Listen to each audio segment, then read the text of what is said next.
What's up guys, Max Works Performance and Auto Body. Today we're going to be going over the pros and cons and why you should pick paint over powder when it comes to your drivetrain and brake components. First things first, we're going to start off with the axles and the pros of painting an axle. Basically it all comes down to budget and what you intend to do with the build. Most show trucks, I feel like you're never going to be seeing or driving it off the beaten path, so that's where the durability of paint with a harder clear is definitely the route to go, especially when you come to the price point of powder to paint.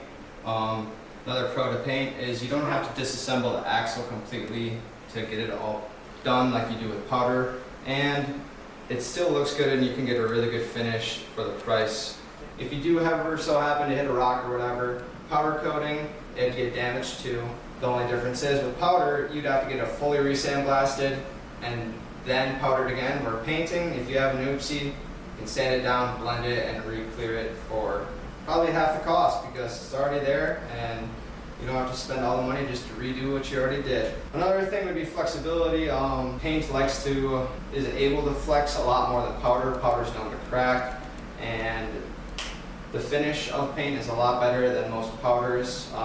I do have respect for powder coating people. The people that know how to do it are really good, but there's a lot of people out there that aren't so good and do very, very iffy work. But with painting, you can kind of tell if the guy knows what he's doing or not based upon the work that's thrown out in front of you. As far as the rest of the guys with the show trucks, the reality is that you don't need to powder coat your stuff, and we all get it, it's industry standard. You just want the public status figure that, oh, look at me with my powder. I'm telling you, nobody's gonna look at you differently if your stuff's painted versus powder. If anything, I'm trying to change that and for people to actually realize that, hey, you're smart for painting instead of powdering.